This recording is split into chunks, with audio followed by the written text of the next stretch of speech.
Heaven does not require perfection on our part or even in the physical realm in order for the kingdom of heaven's will and purposes to advance in our day.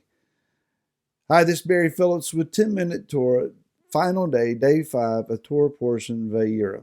A very quick personal note. Thank you for those who have been praying for my wife Laura. She has received a good report in her post-surgery visit to her doctor. She has done exceptionally well in her physical therapy. She is up, moving, walking, and at times without aid of a cane or a walker. She is vastly improved over the initial state right after the surgery. So thank you for your prayers for a fast and total recovery. They are being answered. Now, to our Torah portion. In chapter number 21, we read this, verse 1 and 2. And Yahweh visited Sarah as he had said, and Yahweh did for Sarah as he had spoken. So Sarah conceived and bore Abraham a son in his old age at the appointed time of which Elohim had spoken to him. It's been a rough run of events for Abraham and Sarah. They have had the glories of Yah visiting them and granting to them open vision and prophetic covenant-related promises. But then, even though Abraham had interceded for the cities of the plain, they were destroyed.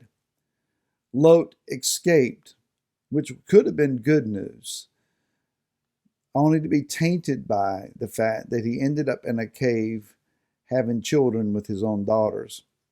That was the bad news. Abraham and Sarah had to move. They find themselves among an unfriendly people.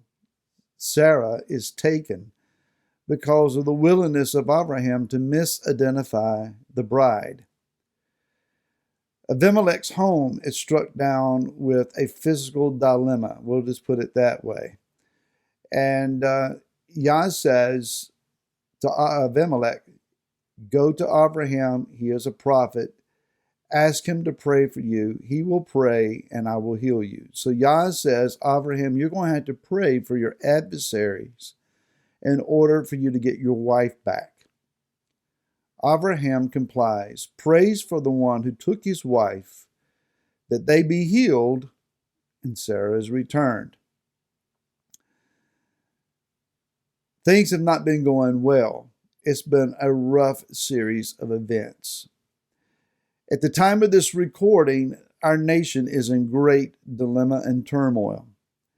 I'm no different than many of you. I've been praying furiously, powerfully, as thoroughly as I know how, that the voting would be proper, that irregular, fraudulent votes would not be counted, that not every ballot is counted, but every legitimate vote, and there's a great difference. I chafe at the idea of deception and fraud, and lying and scheming, of ballot dumps in the middle of the night in order to swing the tallies from one state to another. All of this illegal activity, and then people saying, what?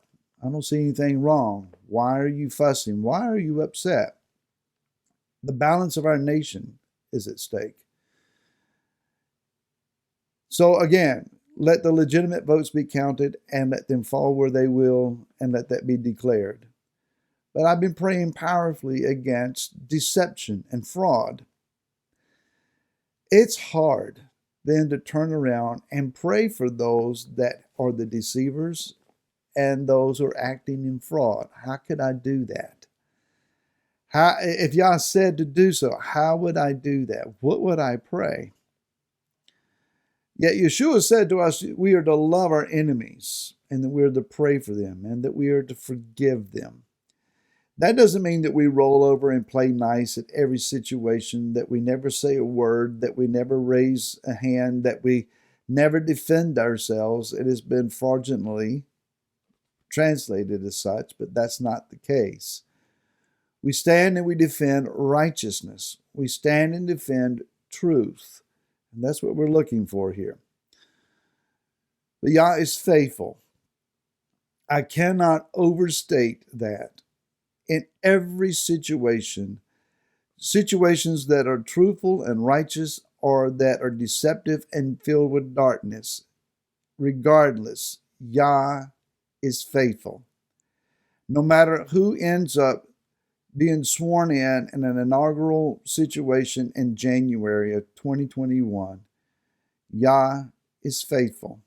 I've seen several memes on Facebook. No matter who wins, Messiah is still king. Well, that's true. And while that is true, it is of little encouragement to those who feel like things are just not been done right. Without waxing any further in the political arena, let's understand that our lives are not governed by men as much as they are Yah. Between you and Yahweh, your life is established. Now, there are power players that will seek to take advantage of situations, but it is Yah who has numbered your days. It is Yah who orders the steps of a righteous man. It is Yahweh who opens and shuts doors. It is Yahweh who is our supply. Yeshua instructed us. Look at the grass and the flowers of the field. He arrays them. He adorns them. The birds of the air he feeds. And they have no thought as to having any lack. Why would you be any different? You're more valuable than birds and grass. You seek the kingdom and Yah's righteousness and all of this stuff, these things, they'll be added unto you. Now, either that's true or it's not. I choose to believe that it is. And so our text says that Yah kept his promise. In the midst of a bad run of events, in the midst of turmoil, Yah visits Sarah, the word here, pakad. Among many meanings, it means to visit, to number, to attend to look after, or to care for. Now, those are the positives. There are some negatives, but this is a positive event. He is looking after and caring, attending to the need and to the promise that has been made to Sarah.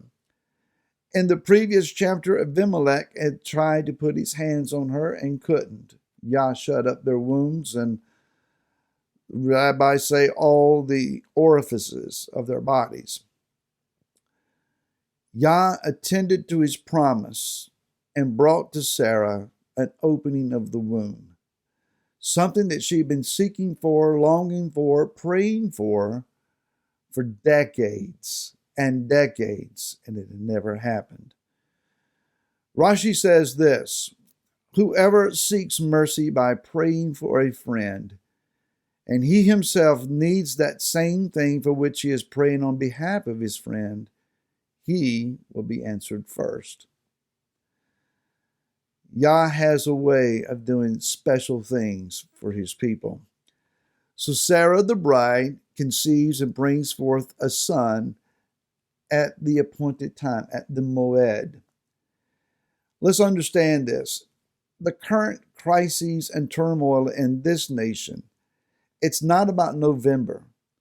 Yah is not directing the affairs of man based upon the calculations of man, but according to his timing, his designs, and his purposes.